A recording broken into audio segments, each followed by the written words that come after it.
Welcome viewer, I am Murugan S. This video tutorial describes, fix an error has occurred in the script on this page in Windows 11, 10, 8, 7.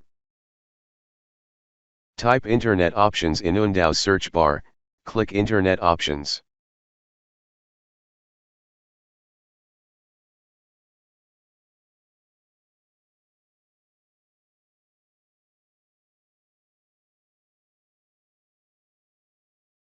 Check Disable Script Debugging Other, click Apply.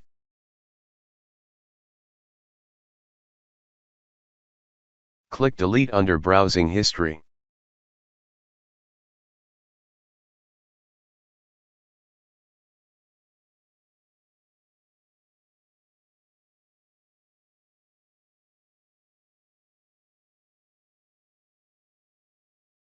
I hope this video tutorial helps to you. Please like, share and don't forget to subscribe my channel. Thank you very much. See you next video.